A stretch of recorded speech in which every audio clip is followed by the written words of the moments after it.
Hello, friends. Welcome back to True Health Tuesday. I am Maria Jose Hummel, and I am so glad to be back with you again for another presentation about health. And I promised you that we would be talking about diabetes and prediabetes, and actually, as you could see on the screen, other metabolic diseases. And that's where we will be beginning today, because actually we will be doing 4 of these presentations, maybe even 5 if we, for some reason, are not able to cover everything on all these, 4 Tuesdays that we will be doing. It won't be 4 Tuesdays in a row, as you know, we do every other Tuesday. So it was going to take us about 8 weeks to cover this. We might go on to a 5th presentation, just if we are not able to cover everything. But I just want to make sure that I give you all the information that I have, because I've been studying diabetes for so long. I have all this information in my head that I want to share with you. So I want to make sure that you have it. I don't want to forget to pray. So we're going to go ahead and pray first. Okay. So let's start with a prayer. Dear Heavenly Father, thank you so much for the opportunity to be together, to have this wonderful technology that allows us to share this presentation with people all over the world. And we ask you to be with us, to bless this presentation, that everything that we share together, that may be blessed by you, and that may be for the benefit of everybody who is connected. In Jesus' name we pray. Amen. I want to let you know that I have been studying diabetes for a long, long time. So it's not something new for me. In fact, it's one of my, as I guess you would say, one of my specialties. So I'm super excited to share this with you. In fact, I have this same sort of series in Spanish, and I've had it for a long, long time in my YouTube channel in Spanish. And this is the first time this is going to be like in English on YouTube. So I'm super happy that this is going to be, published in these YouTube channels. So super happy about that.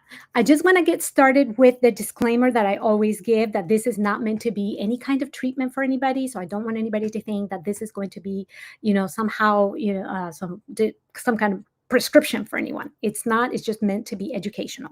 Number one.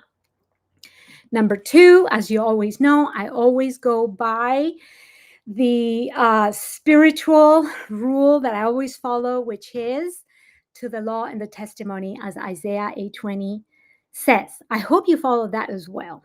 And I also wanted to let you know, aside from the spiritual guideline that I always follow for not only my spiritual teachings, as if you will, but also for nutrition and health, I also follow this, to the law and the testimony.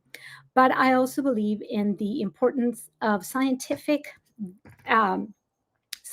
knowledge.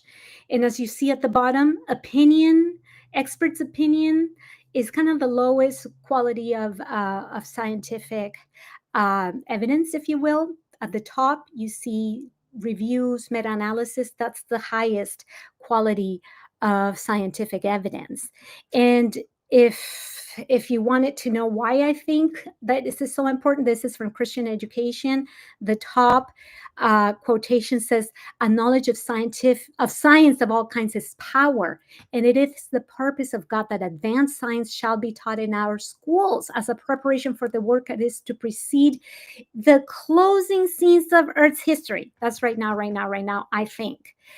So closely is health related to our happiness that we cannot have the latter without the former. A practical knowledge of science of human life is necessary in order to glorify God in our bodies. So that is why I think scientific knowledge is so important, and to follow scientific evidence is so important. And God wants us to have common sense. He wants us to reason from common sense. I just wanted to also share that with you. I always share this with everyone, but I just wanted to be at the beginning of every one of my presentations, because not always people who have seen my previous presentations or people who are connected today have seen my previous presentations. I just wanted to always share that. But to begin today, I wanted to share with you why my background is when it comes to diabetes. About 15 years ago, I started working at a clinic in Watsonville. And this is it. Well, it doesn't look like this anymore, but this is Salud para la Gente, and it's a clinic, a community clinic in Watsonville, California. It's been remodeled, so it looks a little different right now. But I was a clinical nutritionist for 5.5 years, and I worked with diabetics a lot. In fact, I worked in the women's health area, so I worked with a lot of gestational diabetics, but type 2 diabetes as well, for many years. So that's one thing that I did for many, many years. But also, I wanted to show you the fellowship hall of the Watsonville Seventh-day Adventist Church. And I was a member for many, many years until I transferred my membership to Living Manna. So right before I transferred my membership to Living Manna online church, I was a member of the Watsonville Seventh-day Adventist Church. And for about 10 years, we did a reversing diabetes seminar, and it lasted for 6 weeks every year in the fall. And we invited members of the community. Most of the people who came to our seminar were non-Adventists. Between 20 to 30 people came every year. We used to do it 2 times a year in the beginning, and then we had to move to once a year only because of my work. Actually, I was too busy to do it twice a year. But we used to get about 25 to 30 people every year, most of them non-Adventists, who would come. So, by the way, health could be actually used for evangelism. I think I've said this many times, but health is evangelism, FYI. I hope you're listening. I hope you're paying attention to what I'm saying. Health is evangelism. So all these people from the communities to come to our classes, about 6 weeks, on how to reverse not only diabetes, but obviously prediabetes and all the related conditions that we talked about the first day. If you haven't seen the first presentation that I gave for True Health Tuesdays, it's called 10 Days to Better Health. I hope you'll watch it if you haven't seen it. I will talk a little bit about that here, because it's a little bit related to what we're going to talk about today. But yes, a blessing for the community. You can do this too, by the way. If you want to work with your local church, you can do this. You can take any of my slides and use them to give presentations at your local church. So anyway, that's what we did for about 10 years. We did also some food demos as part of this. Anyway, so that's what I did too. This is a picture of me translated from Dr. Milton Teskey. Dr. Milton Teskey worked for Weimar Institute, and Weimar Institute is right here in California. It's owned by Seventh-day Adventists, and they have a program called New Start. I don't know how many of you have heard of New Start. Put a 1 in the chat, or put me, or put something in the chat if you heard of the New Start program. New Start, the 8 letters of New Start represent the 8 principles of health taught by the Seventh-day Adventist Church, as taught by, yes, 1. Okay, we have a 1 already. Yes, thank you, Harriet. As taught, the 8 principles of health as taught by the Seventh-day Adventist Church, given to us by the Spirit of Prophecy. We have another 1. Yes. So the Weimar Institute uses these 8 principles of health for a program they actually use. People come and stay for, I think, 2 weeks. I don't remember exactly, but a lot of people come there with their chronic conditions and they stay there. Well, Dr. Teskey worked for them, actually giving these seminars at churches during the weekends. He would do this for many, many years. I went with him to Honduras and I translated his presentations. I went as a nutritionist as well, so I gave some of the nutrition presentations. There was another nutritionist who went with us who gave the cooking demos. I translated for her, but I translated his medical presentations. I learned a lot from him. I incorporated that knowledge into my presentations. This was many years ago, about 7 or 8 years ago. And so I learned from him, from the Weimar, knowledge that he had. So I incorporated that into my knowledge. By the way, we went there, we did a 6-day seminar. We invited people from the community. This was in rural Honduras, you guys. I thought in Honduras there's for sure, people in rural Honduras would definitely not have all these conditions that people here in the United States have. People live in the country over there and, grow their own food. Oh, we have another one. Yes. Um, I thought for sure people in rural Honduras would not have diabetes, high cholesterol, high blood pressure, all these chronic conditions. Boy, was I wrong. Even though people live in the country and very natural settings over there, grow their own food, they have the same things, you guys: diabetes, high cholesterol, high blood pressure, high weight. And so we did the exact same things we teach over here. We taught people how to exercise, how to eat better. We would take their blood glucose in the morning before they ate breakfast. Then we took them for walks. Then we did presentations. We gave them, good food, plant based.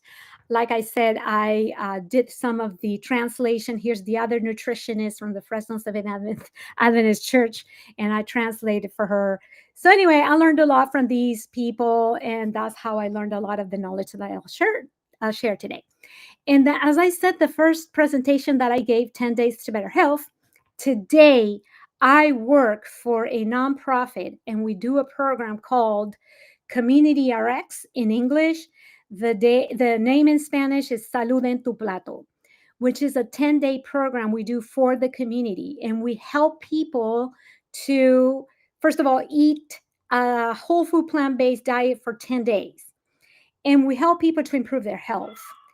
And we only have them for 10 days. We teach them how to eat a plant-based diet. We can't go check what they're actually eating. We only rely on what they tell us. But I just wanted to show you real quick. I don't know if I actually showed you some of the results. I might not have had the time to show you that first presentation, some of the actual results from people. I don't remember actually if I showed you or not. I just wanted to show you just some results. It's not that everybody gets the same results, but these are some success stories. Okay, these are not the real names, obviously, for privacy reasons. But I just wanted to. I did put in bold some of the results that have to do with diabetes, just so that you see, because we're talking about diabetes today. But actually, you can see even some of the cholesterol numbers, how much they changed in only 2 weeks, because we do this on Sundays. So there's 2 Sundays, 3 Sundays actually. So they come after 14 days. But in 14 days, these are some of the numbers, you guys. For instance, this lady, her fasting glucose went down from 158 to 71. Somebody's cholesterol went down from 228 to 148. This is high from super nice, right? Like this is statins. They give you statins, and this is no statins needed, right? LDL, this is very, very high. This is wonderful. No statins needed right here. Okay. So this is amazing results. There's like no medication that will give you this kind of results in 2 weeks. Look at this person's fasting glucose. This is definitely in the diet. This is diabetic for sure. They'll give you like, for sure, metformin with this kind of numbers, maybe even insulin. I don't know. Like 184 is definitely diabetic. Look at these triglycerides number. Oh, by the way, this person went from 184 to 74. Now, if they stay with this diet, it's very likely that they will remain with these numbers. If they go back to eating what they were eating before, it's possible they'll go back to really bad numbers. But if they persevere, it's very likely that they will keep the good numbers. Look at these person's triglycerides, off the charts. Same here. People will lose weight. I mean, these are amazing numbers. I don't have a lot of time to go over, but look at these fasting glucose numbers, okay? I mean, these are the percentages. Look at the percentages, okay? This is only in 10 days.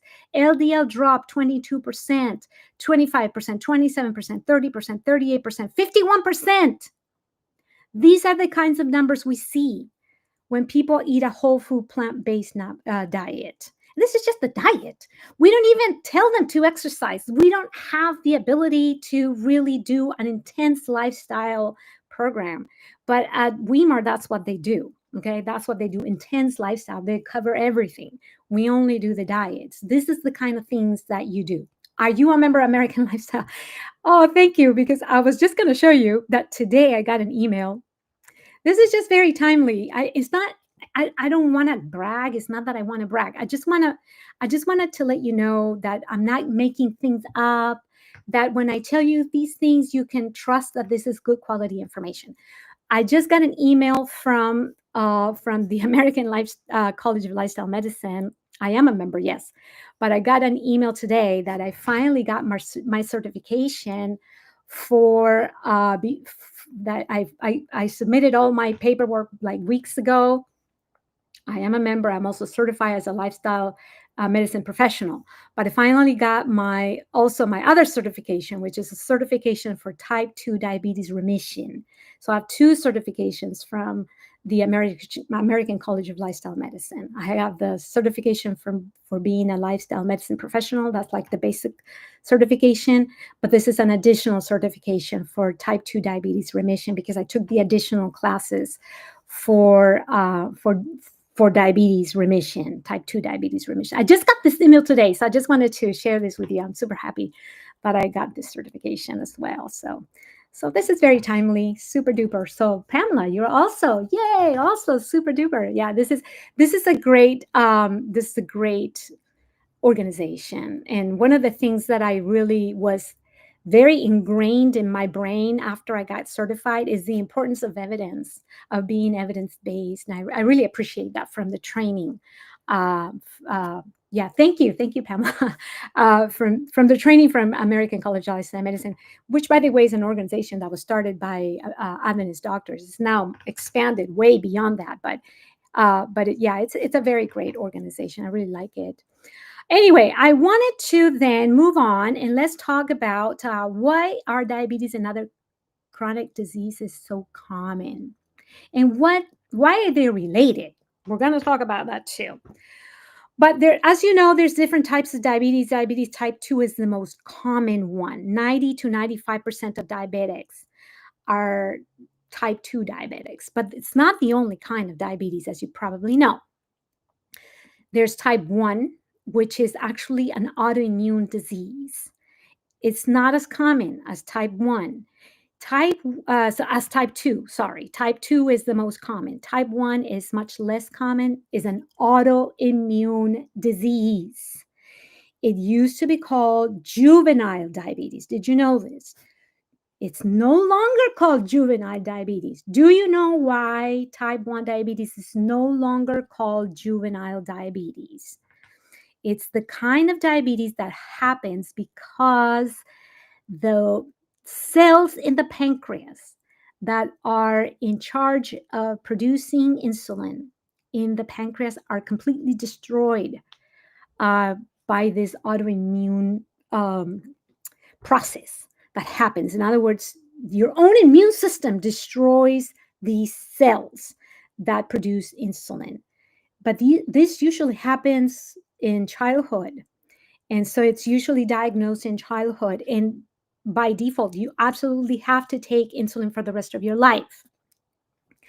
It used to be called juvenile diabetes because it's always diagnosed in youth, in childhood, but it's no longer called that way. And by the way, type 2 diabetes used to be called adult onset diabetes. So that's the differentiation. It used to be that type 2 was always diagnosed 40-year plus, always. And the reason why this one is no longer called juvenile and the type 2 is no longer called adult onset is because type 2 diabetes is now diagnosed also in children. In fact, when I was working at Salud para la Gente, the community clinic in Watsonville, California, the youngest person that I saw with my own eyes. Now, this is my own personal experience, and there's probably much younger children that have been diagnosed. This is just in my own personal experience.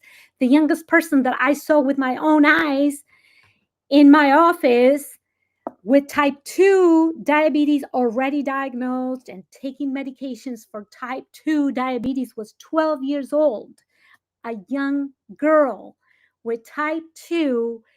I'm only 5'0", you guys. I'm very short. She was 5'10", 12 years old, 5'10", 220 pounds at 12 years old.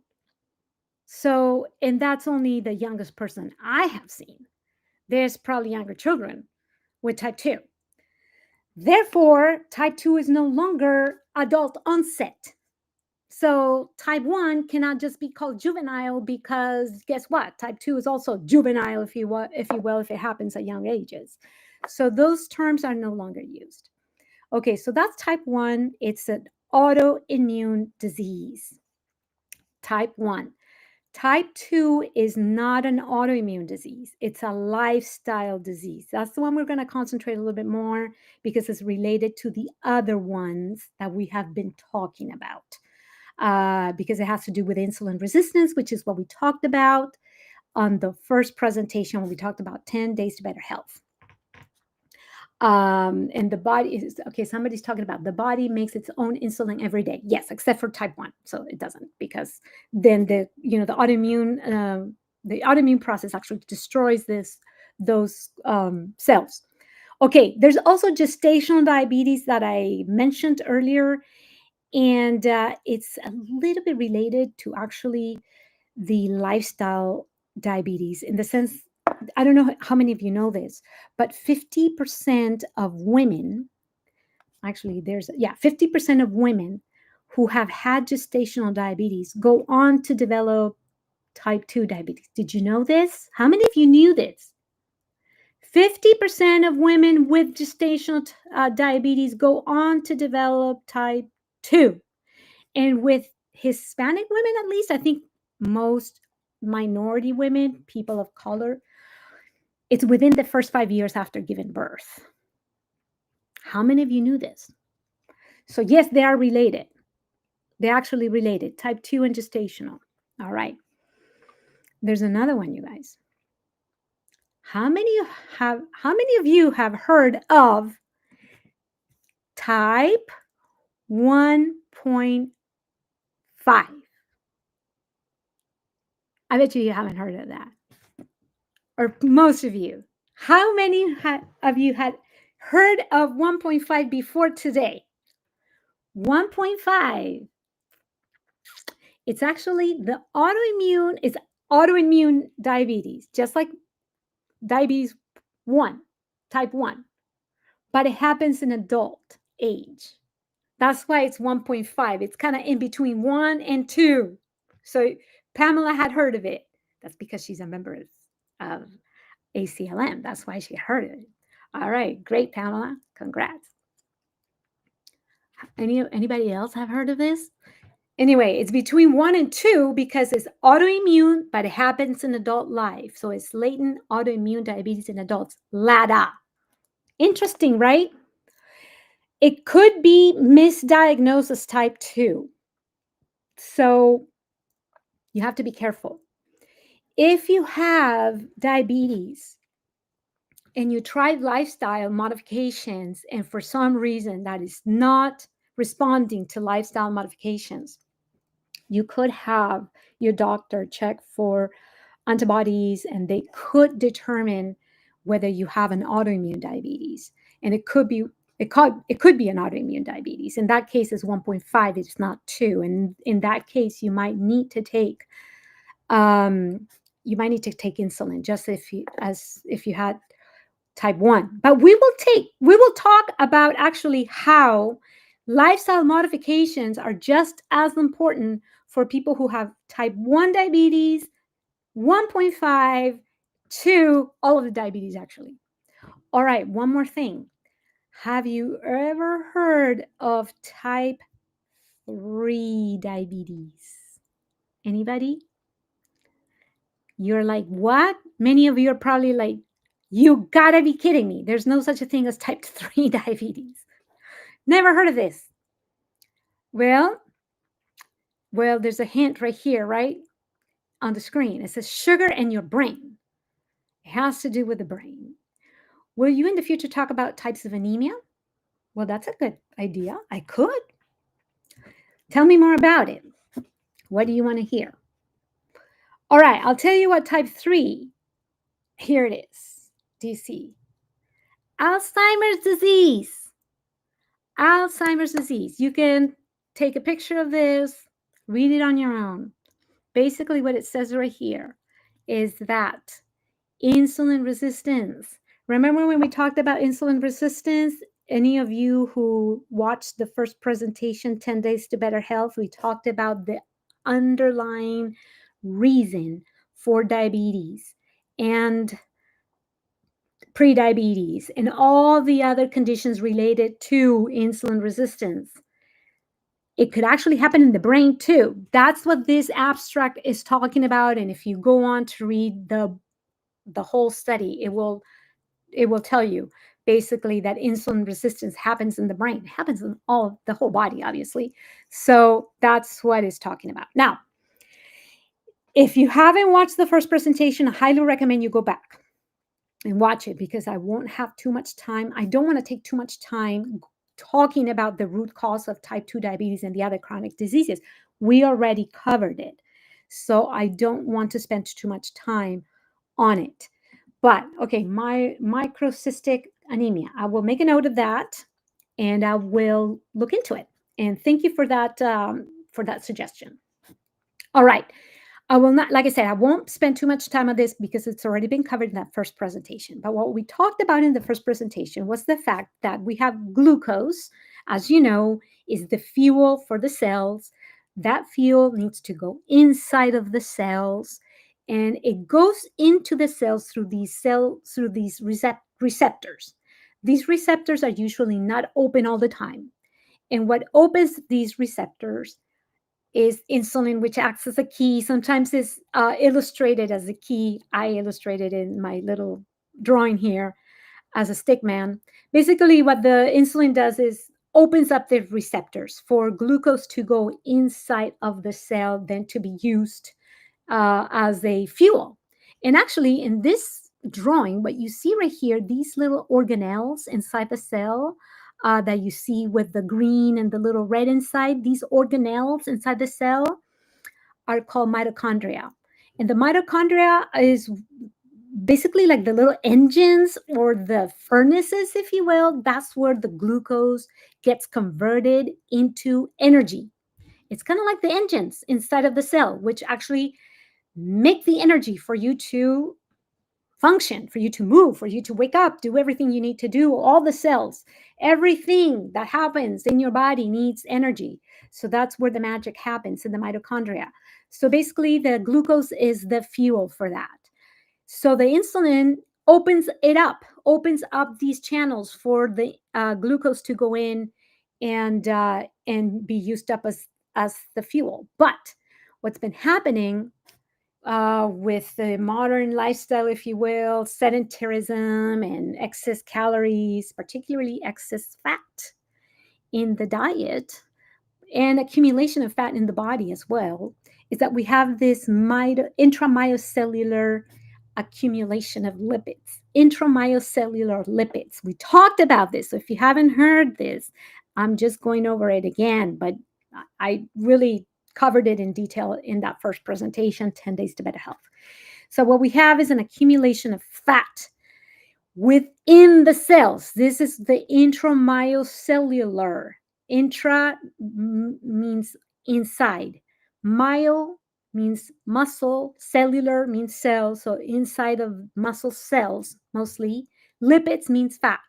So we see this abnormal accumulation of fats within cells. And this abnormal accumulation of fat within cells produces this block, this interference with the action of insulin. And that is basically the basis of this theory of insulin resistance. So the insulin is there. There is no lack of insulin at the moment. The insulin is there, but the action of insulin is being blocked by the intramyocellular lipids. And that's why then you see an accumulation of glucose outside of the cell. Now, the pancreas tries to then do something about this this situation. And the only thing that pancreas can do at the moment is produce more insulin. This is hyperinsulinemia. So this is the first problem you start to see. Number one, hyperglycemia. And number two, hyperinsulinemia. Now we got two problems, you see. And of course, we have too much fat. So now we have hyper lipidemia, right? Hyperlipids, too many lipids, hyperlipidemia, hyperglycemia, hyper insulinemia. Too many wrong things going on at the same time.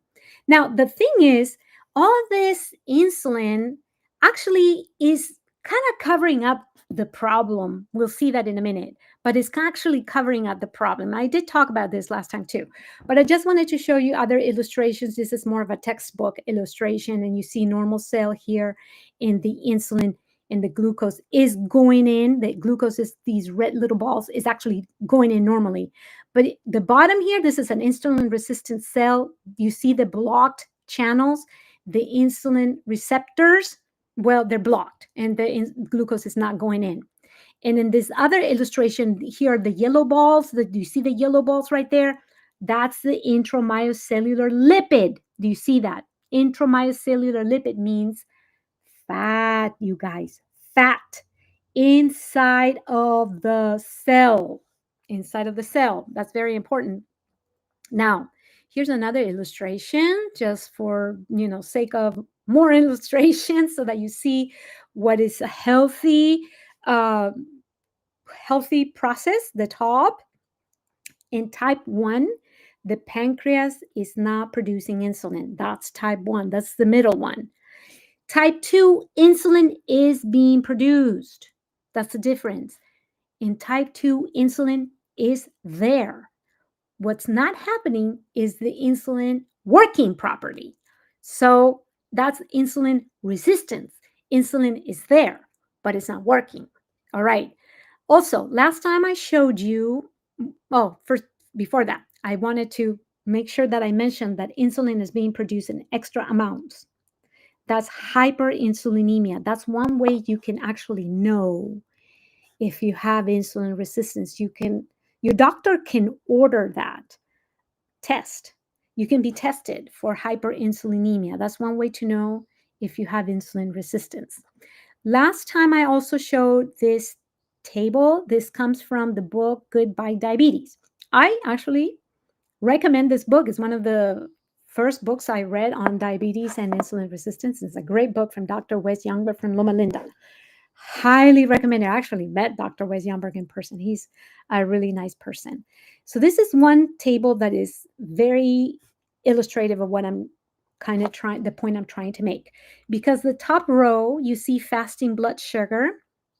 All the way to the right, you see diabetes, stage 5, and that's diabetes. That's when your blood sugar at fasting blood sugar is 126 or more. That's definitely diabetes. Stage 3, right then in the middle, says pre-diabetes. If your blood sugar is 100 or more, that's pre-diabetes. Okay, we all know that. Okay, fine. If your blood sugar is 100, pre-diabetes. But what Youngberg is right there, right below the table. That's the last name. You can see it right below the table. Youngberg. It's Youngberg. But the name is spelled right there, right below the table.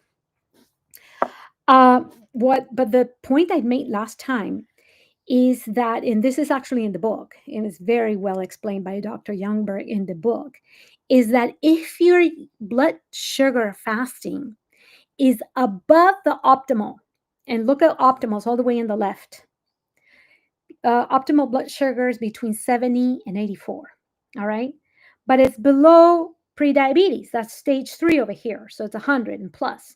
So if you go tomorrow to doctor, they take out your fasting blood sugar and it's 90. What's your doctor going to say? Your doctor's going to say, you know what? Great. Bravo. Your blood sugar is normal. Go home. Everything's good. Keep eating what you're eating. You're doing great. Bravo. Right? Isn't that what they're going to say? All good.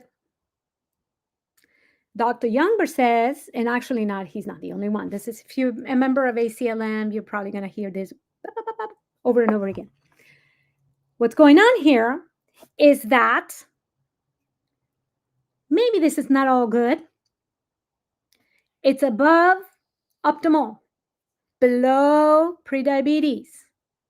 What Dr. Youngberg observed when he went to Guam, I told you all this story in the first presentation, go watch it, is that there's people who they're within these two numbers, right? 84 and 100, that are already experiencing the complications. We'll talk about those complications are in a minute.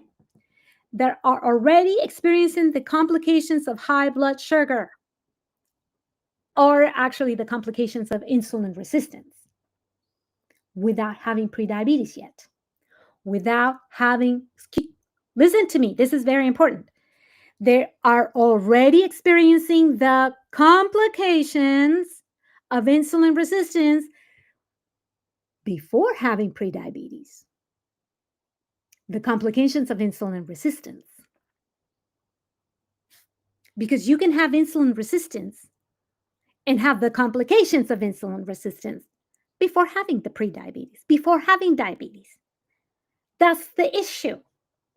Insulin resistance has complications beyond diabetes, beyond prediabetes.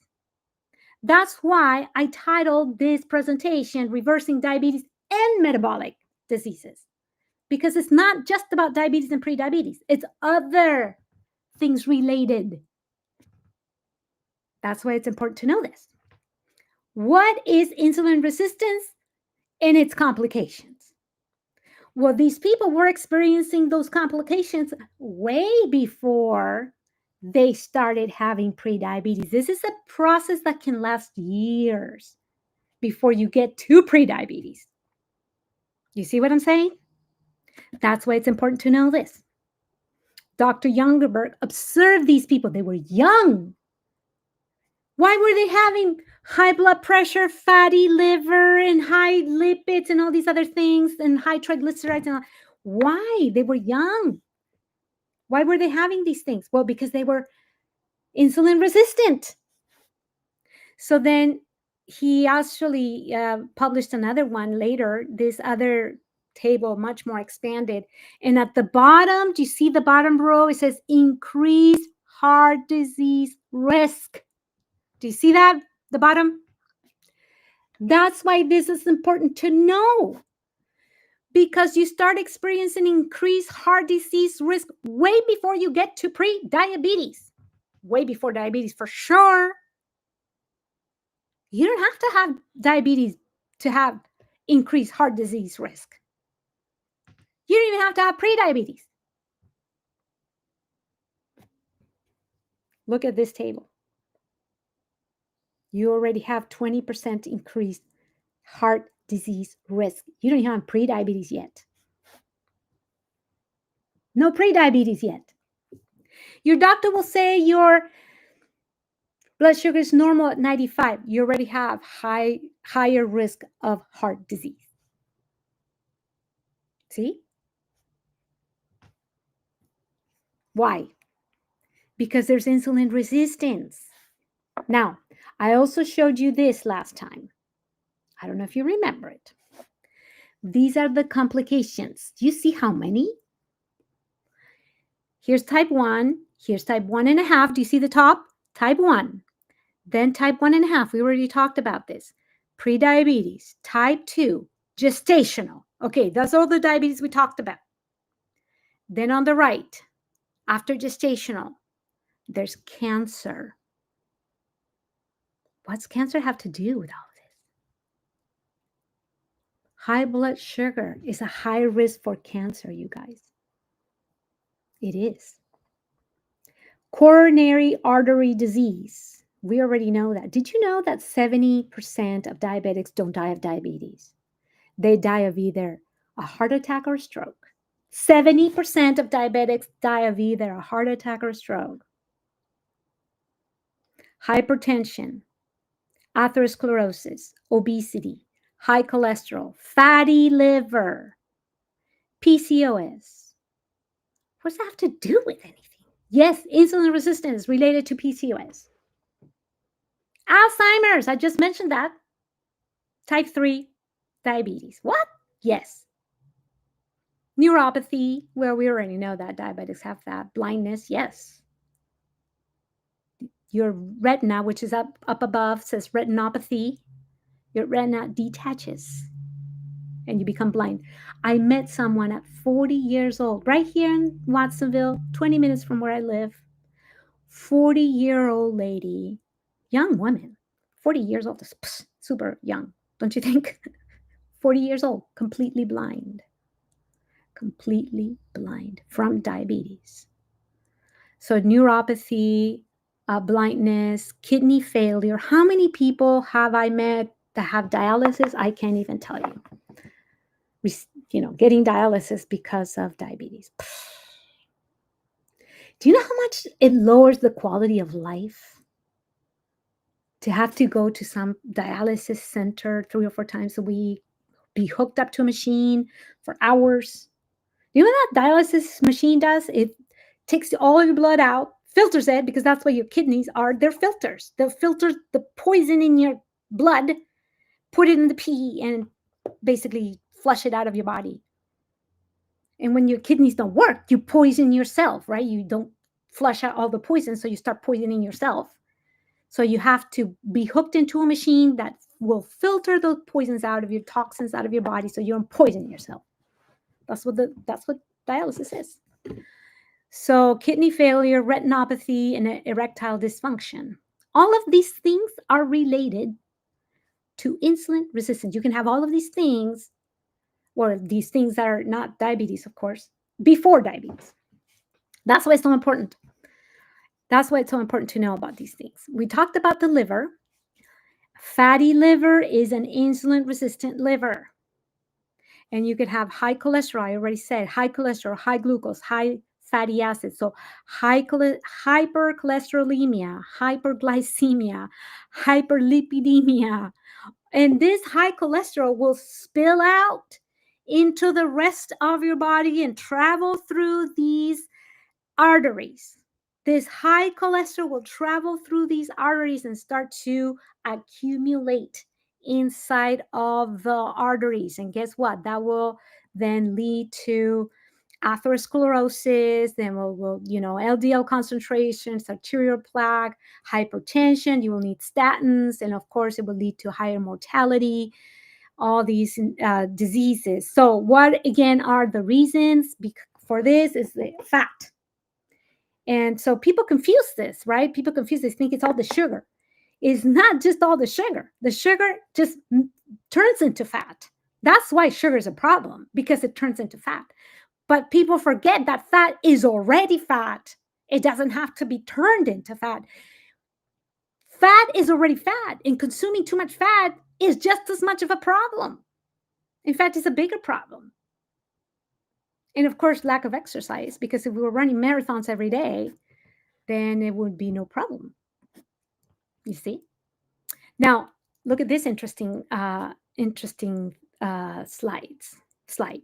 You can actually have an so this is what I was talking about, how eating a healthy diet and having a healthy lifestyle is important for both type 1 and type 2, because as a type 1 diabetic, a person can actually have unhealthy lifestyle, let's say. And so they can have the autoimmune diabetes. With an unhealthy lifestyle, they can actually start developing insulin resistance as well. Let's say they eat a high-fat diet, which a lot of people with type 1, they're told to eat a low-carb diet. So they start eating a low-carb diet, meaning usually high-fat, high-protein, high-fat. They might be sedentary. So now they start developing insulin resistance. So they have the type 1 and they have insulin resistance. Now they have what some people call double diabetes. Have you ever heard of that before? Double diabetes. What? It's a new concept. New concept for some people. Double diabetes, type 1 and type 2. Because you got the autoimmune and the insulin resistance. Both. That's why lifestyle modifications are just as important for type 1 and 1.5 and 2, both of it, everyone. Gestational.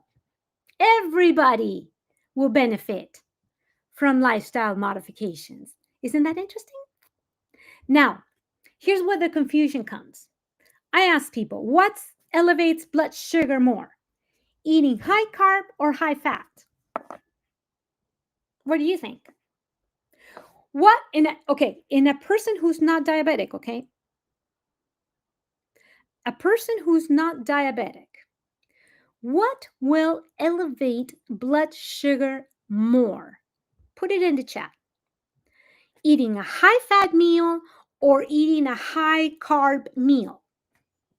What will elevate blood sugar more? What do you think? Because most people get it wrong. What do you think? Put it in the chat. I don't see anybody. High fat. Okay.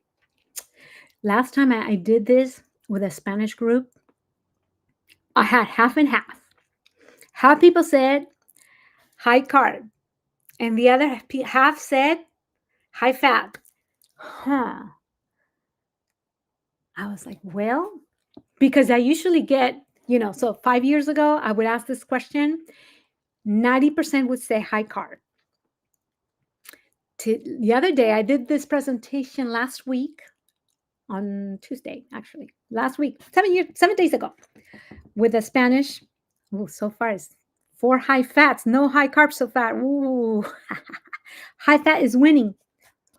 So last week, 7 days ago, I did this presentation and it was half and half, 50% high fat, 50% high carb. Today, the high fat is winning.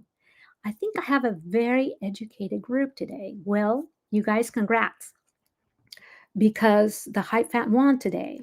So let me show you this very old study, where they study this. Now, this is, like I said, non-diabetics, because a diabetic, we already know, they already are insulin resistant. They cannot tolerate carbs. So they eat carbs, they cannot metabolize them. But with a person who is non-diabetic, they divided them in two. They gave them a high fat, or not the other person a high carb. And this is what happened. Here is the result. The high fat meal, you're welcome, Aaron. The high fat meal elevates the blood sugar more than the high carb. But most people, now you guys are highly educated, you already know the right answer. But you ask people in the street, what do you think they're going to say? I would bet more than 50% of people will say high carb. In fact, all the keto people will say high carb. You know that. All the keto people have this wrong perception that is the carbs that are the enemy and the fat is all the good stuff. Fat's good, carbs are bad. And yet here we have the science that shows us that fat will produce insulin resistance. So I have a video. I only have it in Spanish, you guys, but because there's plenty of information in English. That's why I make it in Spanish, because in Spanish there's so little that somebody has to do it in Spanish. So I had to do it in English. Had to do it in Spanish. In English, there's plenty.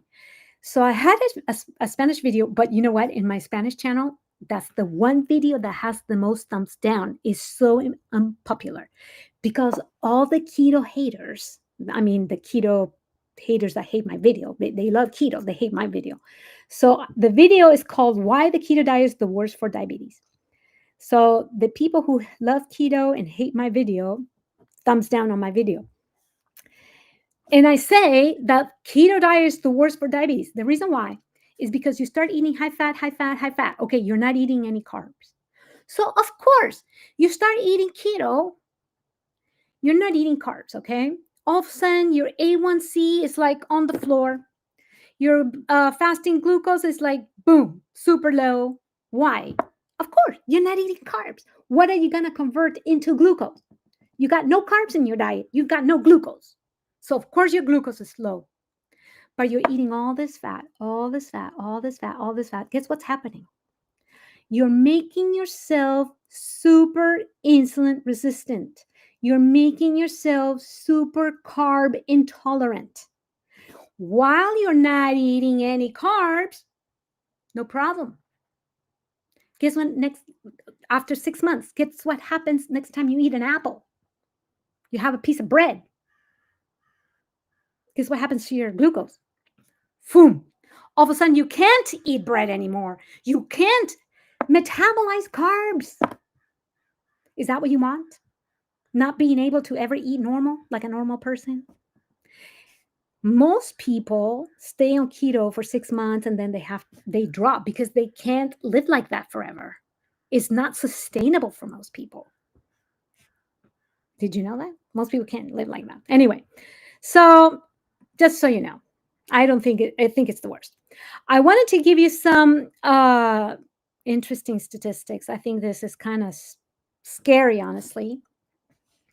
This is just pre-diabetes. This is not even insulin resistance. This is pre-diabetes. 100 plus fasting glucose. Half of adults age 40 to 59 have pre-diabetes. Did you know? Half. 2/3 of adults 60 to 74, and 3/4 of adults older than 74. The first time we did our program, my work, December of 2022. I got hired in September.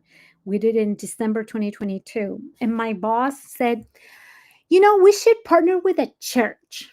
You know why? Because our program is based on it was Community RX is the name in English. And she started it because of a film. There's a documentary called Plant Pure Nation, made by Nelson Campbell, the son of T. Colin Campbell. T. Colin Campbell is very famous. He's luminary in the plant-based community. His son Nelson made a documentary, I think it's 2017 that came out, called Plant Pure Nation. And they go to a church somewhere in the East Coast, I think, African-American church, I think. And you see in the church, the people do the program 10 days and they do great, blah, blah, blah. And so my boss, oh my goodness, I'm running out of time, you guys. Okay, my boss is like, why don't we partner with a church? Do you know any churches? And I'm like, yeah. Any Spanish churches? Yeah. Well, do you think they would want to do a 10-day program? Yeah, I think they would want to do a 10-day program. It's in the Bible. All right, well, can you call them? Sure. Okay, we did the 10-day program at the Spanish Watsonville Church, Seventh-day Adventist. 34 members of the church signed up. 92% high hypertension, didn't know. Over 90% had pre-diabetes, they did not know. You see these numbers right here? Most people have pre-diabetes or hypertension. They don't know. My goodness. All right, another statistic that's super scary. Do you know that it's predicted that kids, they're not even kids anymore. Kids that were born after 2000, they're young people now in their 20s. Of course, some of them are kids. So anybody who's been born after the year 2000, they expect that 1/3 will be diabetic in their life. But this is in the general population. Between Hispanics and African Americans, it'll be 1 out of 2. Half the kids who are people of color will be diabetic. My goodness gracious. So what are the causes again? These are all lifestyle related for the most part, because most people will be type 2. Number 1, the fat we carry, that's obesity and overweight. This adipose tissue will infiltrate into the cells and will become also that intramyocellular lipid. Okay, so that will block the action of insulin. And by the way, you can be a skinny fat person, by the way. So just because you're normal weight doesn't mean you don't have adipose tissue. So this is on the left, you see normal body composition, but on the right, you see an unhealthy body composition. You can have normal weight and still have excess fat. You can even be normal weight and be obese. if you have unhealthy body composition. So just because you have normal weight doesn't mean you're not obese. You can still have abnormal body composition. So make sure you check your body composition, even if you're quote unquote normal. If you're not doing proper exercise, we're going to talk about this in our third part of this 4-part series. Don't miss it. It's very important. By the way, this is I have a quote of the Spirit of Prophecy that talks about this. You don't want to miss that presentation. It's number 3. We're number 1.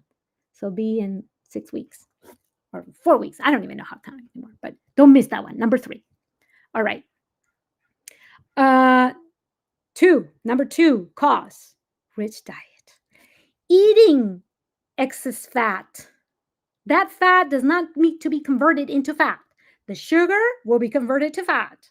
By the way, fructose is not used like glucose as fuel for the cells. Glucose is used as fuel for the cells. Fructose, industrialized fructose, fructose from fruit does not do this because it has fiber. But industrialized fructose does not have fiber. It goes straight to the liver and it becomes fat. FYI. Fat is already fat, does not need to be converted. It goes boom, straight to our cells, to our liver, everywhere. All right. No bueno. Okay. Next, lack of exercise. Because if you're running all the time, if you're exercising, if you're moving your body, well, you can eat a little bit more calories. Also, of course, you want to eat a healthy calorie. But if you're also not using your body, well, like I said, we're going to talk about that in our third presentation. Genetics. A lot of people say anyway, well, I have diabetes because my mom, my dad, my grandma, everybody in my family diabetes. So I inherited the diabetes. So it's not my fault. Really? Well, you're partly right. Well, not exactly. You actually have a predisposition if you have a family member, especially a direct family member with diabetes. Yes, you do have that predisposition, but that's not the whole story. You still have to activate those genes. Those genes can be deactivated. That's epigenetics. You need to activate those genes. If they're not activated, you're not going to get the diabetes or prediabetes or whatever other chronic disease. Very closely related to this is ethnic origin. When I used to work at the clinic, every single woman that we had in our clinic that was pregnant, we had to test for diabetes because every single woman was minority. And being part of a minority group automatically put them at a high risk for diabetes, just being ethnic minority. But guess what? I'm going to just tell you a story. In the United States, the ethnic group with the highest rate of diabetes. Do you know which group it is, by the way? What group do you think? Ethnic group, the highest rate of diabetes in the United States. Does anyone know? Does anyone know? Put in the chat. Anyone know what the ethnic group with the highest rate of diabetes? I bet you guys don't know. Or maybe someone knows. Maybe someone knows. Does anyone know? Well, I'll just tell you. The ethnic group with the highest rate of diabetes is the Pima Indians. Mostly from, I think, Arizona area. Nope, not black, you guys, not Spanish. See? Pima Indians. But guess what? The Pima Indians were a larger group like 700 years ago, I think, a long time ago. And they split. And some of them settled in northern Mexico. Some of them settled, not Pacific Islander, Native Americans, but certain Native Americans, Pima Indians in particular. Like I said, they split. Some of them settled in northern Mexico. Some of them settled in southern part of the United States, southwest. So the Pima Indians have very close relatives, if you will, in northern Mexico. It turns out that their close relatives in northern Mexico live in a northern state of Mexico called Chihuahua. They live in the Sierras of Chihuahua. And they're actually famous. You know why? Because they run. They're runners. Not only do they run long races, like 100-mile races, and they usually come up in the top 10. They're famous for that. And they're called the Tarahumara Indians. I don't know how many of you've heard of them. They like to run in their, very traditional robes or whatever, their dress, their attire, and their shoes are like sandals. They run in those sandals. And like I said, they run even 100-mile races. They usually are in the top 10, even top 5. They eat a very simple diet, mostly plant based. They're very humble means. They don't have a lot of money. They don't have, McDonald's up in the Sierras. They don't have Burger Kings or, Taco Bells or any of that. They grow their own food. They eat corn, beans, their own greens, things they grow. They eat meat maybe a few times a year whenever they have like a big party, a couple times a year. Even the women run. In fact, you can even go to Netflix and watch a documentary called Lorena. Lorena. And it talks about a girl that runs. It's pretty cool. So anyway, what I want to say is that the Pima Indians and the Tarahumara are like closely related genetically. They're like first cousins practically. They have almost the same genes. And the Tarahumaras have some of the lowest rates of diabetes in the world. In the world. They have almost the same genes as the Pima Indians. And the Pima Indians have the highest rates of diabetes in the United States. The Tarahumaras have one of the lowest rates of diabetes in the world. So is it the genes? That's the main point. Is it the genes? No, it's not the genes. You can turn off the genes or turn them on. It's up to you. The lifestyle is what turns the genes on or off. It's up to you. So I just want to finish saying that diabetes is one of the things that will age your body the fastest. That blood sugar goes all over the body and does damage everywhere, like we said before. And your risk for heart attack, your diet is part of it for sure. Your risk for heart attack, like we said, goes up incredibly. Just with pre-diabetes, 50%, but with diabetes, up to 400%.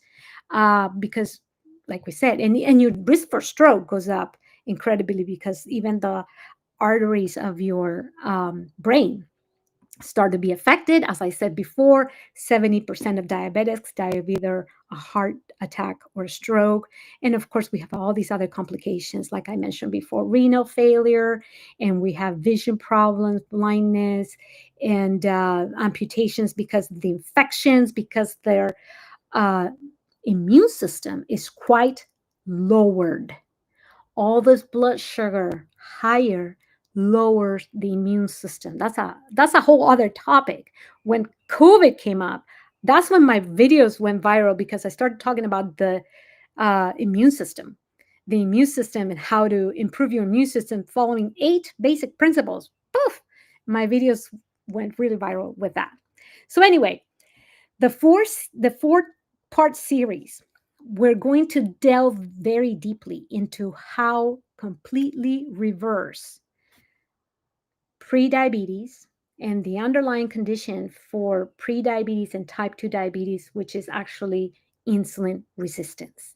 And people sometimes say, well, type 2 diabetes is not curable. In fact, when I went to teach one time a class, it's one of the first classes I taught at the clinic I used to work, the doctor who actually sent me some of her patients, she went with me to teach one of the classes. And one of the first things she said to the patients is like, if you're all diabetics, let me tell you that diabetes, you will have it for the rest of your life. Diabetes cannot be cured. And I was like, oh no, why did she say this? I was going to tell them that actually it could be, because guess what? Well, I did tell them the next time, the next class, I said, there's new research that a lot of doctors haven't even heard about. It's brand new. I try to, out of respect for the doctor, to not contradict her. But it is true. A lot of doctors haven't even heard of this. This is a consensus statement from the ADA, the American Diabetes Association. And do you see the title? How do we define cure? I didn't say it. American Diabetes Association. I didn't say it. They're talking about, well, they say remission later in the paper, but whatever. You can call it cure, remission, whatever you want, reversal. The point is, you can lower your blood sugar to the point of not qualifying as diabetic anymore in about 85 to 90% of the cases. Maybe not everyone. There's some cases where after years and years and years of diabetes and over producing insulin, it is possible that the pancreas can be it could be exhausted. It can be used up too much. It cannot function any more properly. And it could be that a person cannot possibly reverse it 100% after many years of being diabetic. But it is possible that in most cases, it could possibly be reversed. So who am I to say? It could be reversed. But for that, you need to go to the root cause. So just taking medication, it only covers the symptom. The symptom is high blood sugar. You need to go to the root cause, and that is the insulin resistance. So it could be done. I just wanted to show you some papers that talk about it. It could be done in a sustainable manner. This is New Start from Weimar. They've done it for 40 years. You can read books about it. These are some of the books that talk about it. Dr. Joe Furman, Dr. Neil Barnard has done it. There's many, many books you can read.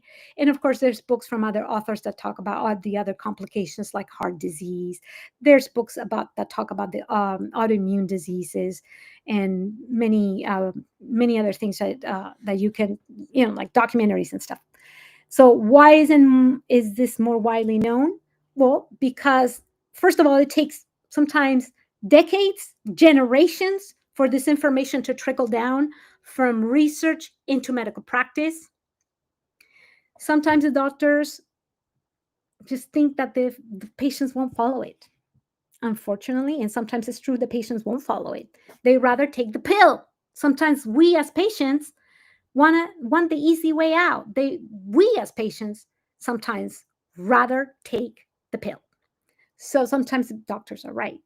Sometimes the doctors just think, or they just don't have the time, honestly. They have 10 minutes. I used to work in a clinical setting, and I used to see how pressured doctors are to hurry up and see more patients. It depends on the setting, but sometimes doctors themselves are pressured for productivity. They need to see so many patients a day.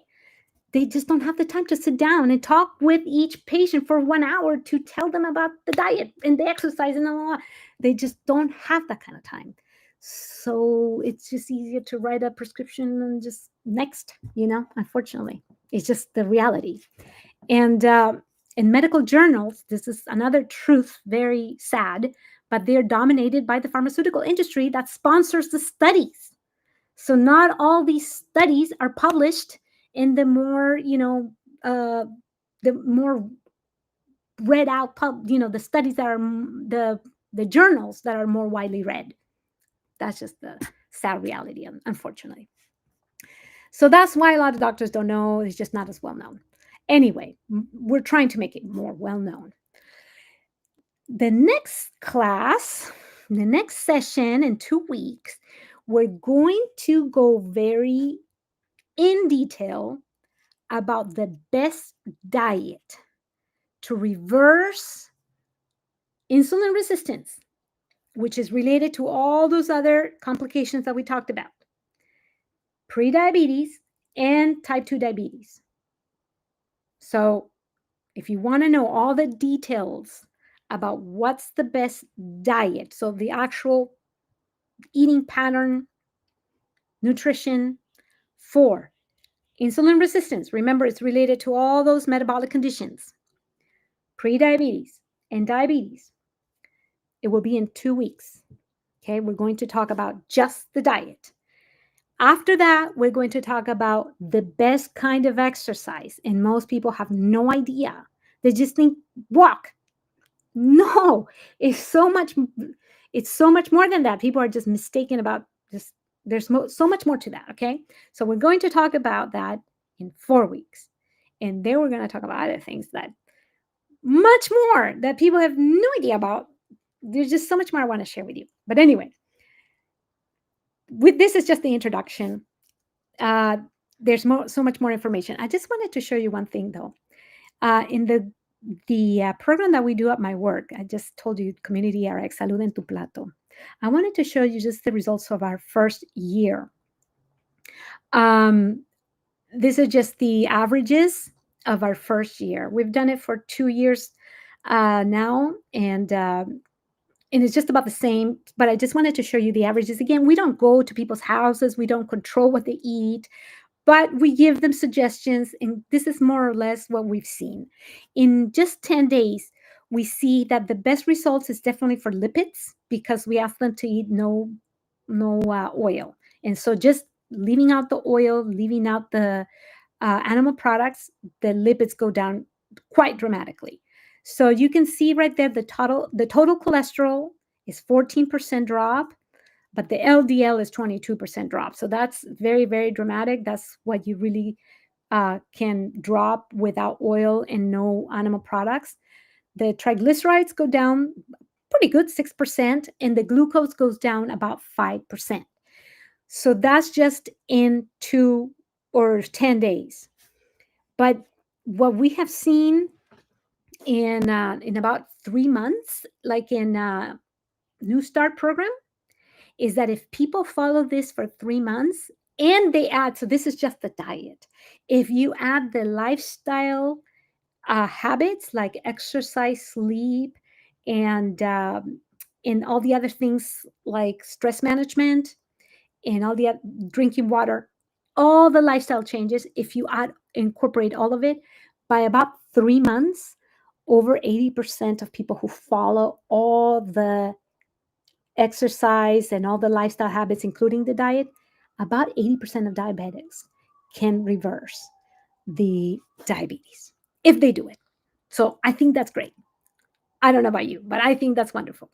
Okay, I want to leave you my website once again, healthfortoday.net.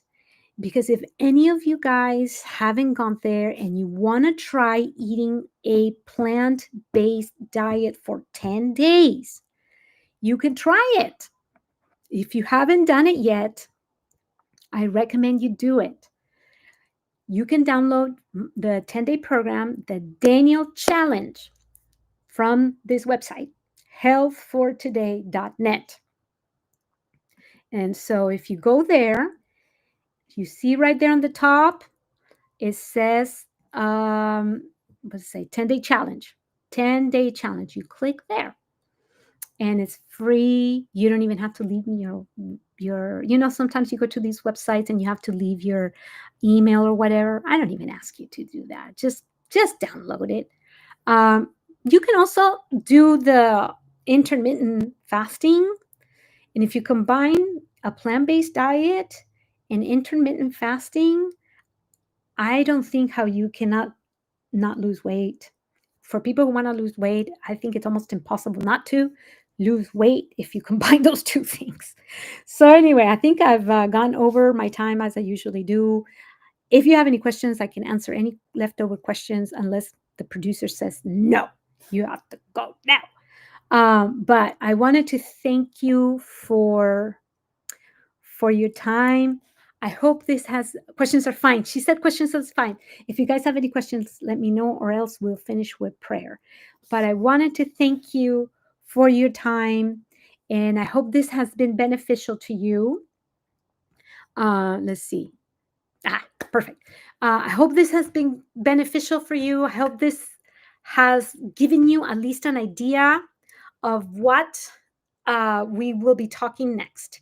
So next, in 2 weeks from Thank you. You're welcome, Candy. Thank you. Thank you for connecting. Thank you for being with us. Um, I am very excited.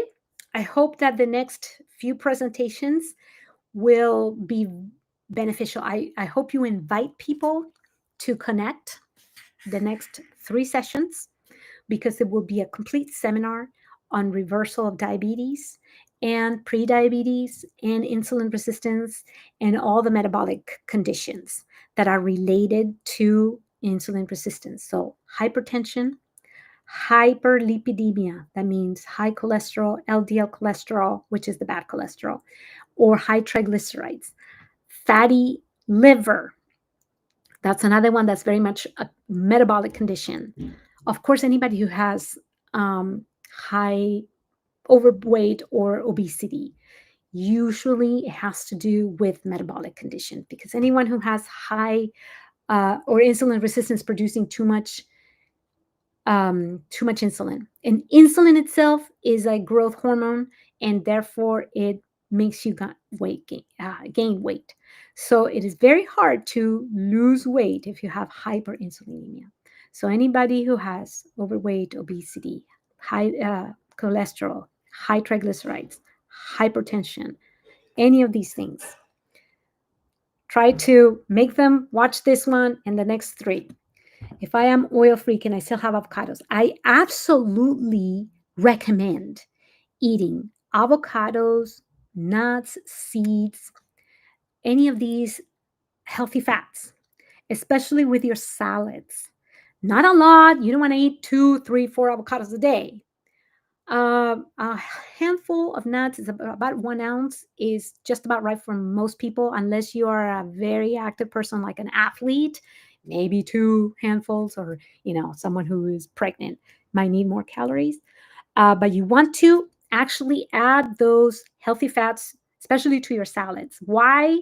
Because those antioxidants, like the beta carotenes, for instance, these are fat soluble. So if you're not adding fats to your salads, healthy fats with the fiber, nuts, it could be like you can make a dressing, for instance, with cashews or walnuts or almonds or avocado, or just add the avocados, chop them up, put them on top. Any of these things, or put, like flax seeds, any of these things. Any healthy fats will help you absorb the beta carotene and um, any of these other very healthy antioxidants that are in the salads and in the veggies. So yes, I absolutely recommend eating a healthy amount of fat every day, about 1 ounce of nuts or seeds, or maybe about 50 grams of avocado, so maybe an ounce and a half or something. Depends if you want to lose weight or if you're trying to gain weight. So it depends on each person. I restarted my vegetarian eating. I plan starting last Friday. Awesome, Harriet. Congratulations. Are there any recommended apps? I'm glad you asked. Actually, I do have a friend who is a Food for Life instructor. And Food for Life is a program with PCRM, Physicians Committee for Responsible Medicine. And they have an app called 21 Day Vegan. I don't work for them. I just know that my friend is an instructor. So it's called 21 Vegan Kickstart. And it's an app. Uh, Most of the recipes are pretty good. I like them. They're at least plant based. You can even do grocery shopping lists and all these things. They have plenty of recipes. You can even change it to Spanish in the settings if you want Spanish recipes in Spanish. So anyway, it's a pretty good app. So I'm glad you asked. Awesome. Any other questions? If you don't have any other questions, I think we will finish with prayer. And so let's not forget that our next program will be July 8th, and 21 Day Vegan Kickstart. That's the one. So I think it will be a good one. It will be a good one, you guys. Tons of recipes. You can even do a shopping list. It's great. It's pretty good. Just if there's any, I don't think there's any oil, but if there's any oil, just you can leave it out or whatever. It's up to you. All right. July 8th, don't forget the diet. Share it with your friends, okay? Let's finish with a prayer. Dear Heavenly Father, thank you so much for today. Thank you for the opportunity to do this program. Thank you for all the knowledge you have given us and given access to us that we can share with other people. Help us, Lord, to share this information with others that might need it, and help us to be your ambassadors wherever we go, that we may help others to know you better, and to help them to know that you are our healer and our Savior. In Jesus' name we pray. Amen. Thank you once again. See you in 2 weeks. Thank you for being with us. God bless you, and good night. Thank you. Thank you, everyone. Thank you, Deborah. Thank you, Harriet. And thank you, Martina. And let's see who else. Mountains and the Sea, Candy, YBJ. Thank you, everyone. Good night.